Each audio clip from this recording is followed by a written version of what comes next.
Hi guys, my name is Lucy Hibben and I am here with you today with Kindfolk, and we're going to be looking at downward facing dog. So a couple of things before we get started.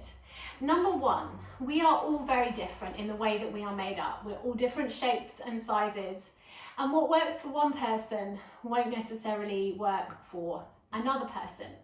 And so it's really important to focus on how you feel in your downward facing dog. So I want you to just forget about what you think it should look like, and I want you to focus instead on how it feels in your body. We're going to be prioritizing finding length through the spine rather than trying to drive our heels to the floor. It's really important that we have that kind of action of the heels drawing downwards, but that's very different from trying to force your heels to the floor. So focus on how it feels in your body. I'm going to give you some tips if you have tight shoulders, if you have tight hamstrings, and I just want to get you to feel empowered enough to really explore this posture in relation to how it works for your body. So we'll begin today in tabletop position, and we're getting right into it. So if you want to take time to just pause the video and do some wrist warm-ups or some cat-cows, go ahead. Otherwise, we'll get started.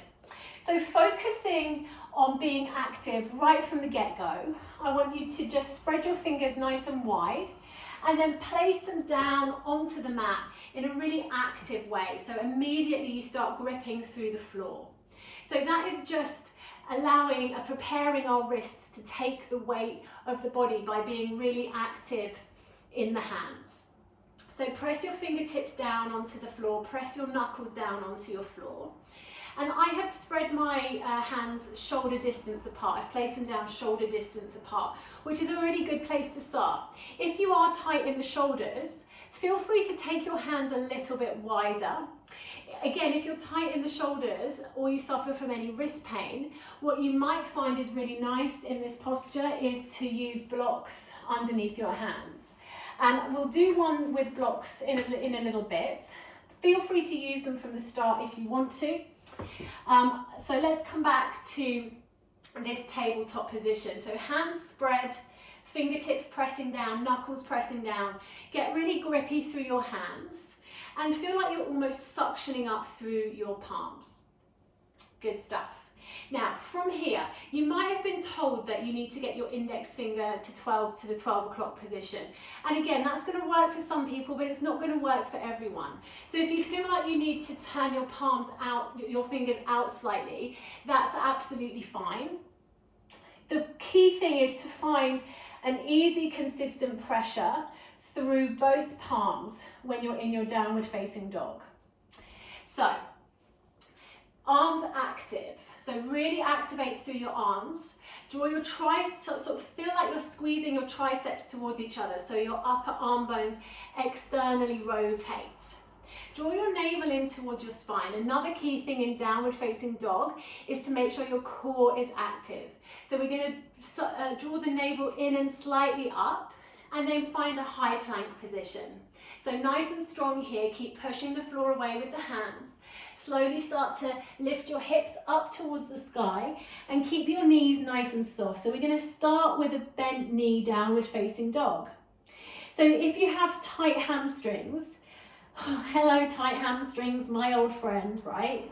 If you have tight hamstrings, you might find that really impacts your ability to feel at home in downward facing dog.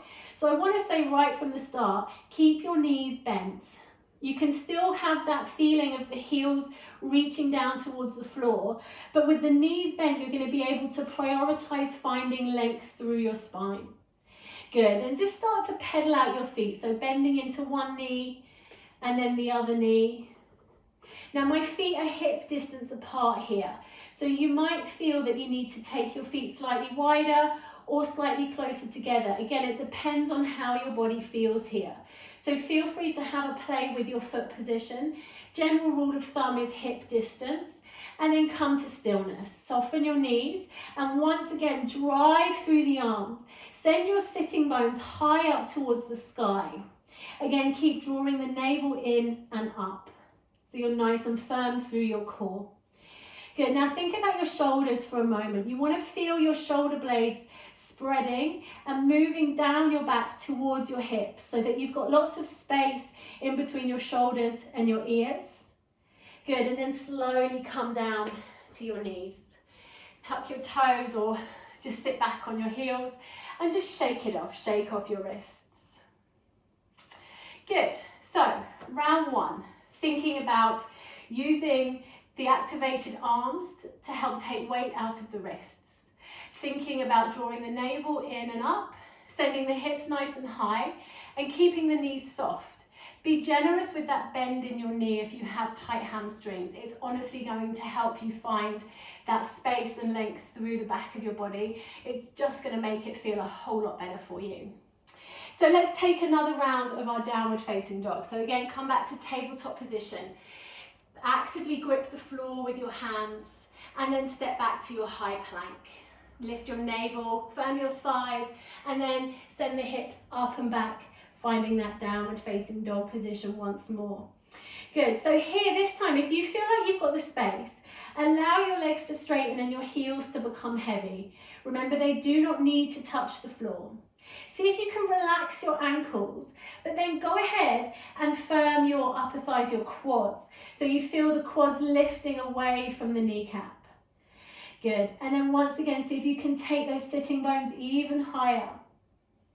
Now the inner thighs are going to spiral inwards. You're going to firm your outer thighs and think about spiraling your inner thighs in. And in order to feel that a little bit more, you might want to go ahead and just turn the toes inwards slightly. Take a really nice deep breath here. And then exhale, come down to your knees and just sit back, come off your wrists. Good work, team, well done. So again, shaking off the wrists and then interlacing the fingers and just do some gentle waves here just to show the wrist a little bit of love, right? Maybe just circling through the wrist a couple of times. So the other thing to remember is in any kind of yoga class, don't ever feel like you've got to push through anything. Anytime something feels a little bit uncomfortable, be confident enough to take a break, to sit down, to come to child's pose, whatever position feels comfortable for you. But just don't ever kind of push through. Always listen to your body when it talks to you. All right, so this time we're going to have a play with the blocks. If you don't have blocks, you can just continue without them. But if you have blocks, place them roughly shoulder distance apart and then place your hands down on the blocks, gripping the blocks as though you would the floor. Come to tabletop position. So once again, right from the get-go, I'm really engaging through my shoulders. So I'm lifting the front of my body towards the back of my body so that my shoulders are engaged and active. Come to your high plank position, again, keeping those shoulders nice and active. Start to engage your legs, your core, and then finding your downward facing dog. Nice. Again, if you've got tight hamstrings, keep the knees bent. And if you feel like you want to, you could straighten into the backs of the legs. Get those inner thighs spiraling in and the upper arms spiraling outwards. Feel the breath in your body here. And just take a moment to just notice how you feel in this posture. Is there anything you can do here to make yourself feel a little bit more comfortable, a little bit more at ease? Remember, feel free to keep moving, pedaling out the feet. Beautiful. Good. So let's just recap. So driving through the arms, active arms, upper arms spiraling outwards, shoulders broadening and traveling down the back. Navel lifts in and up, hips nice and high. Good. Inner thighs spiraling inwards, quads active, soften the ankles, easy consistent pressure through both hands and both feet. Imagine that you're trying to press down the four corners of your yoga mat. Good. Take a big breath in and then exhale, come to your knees.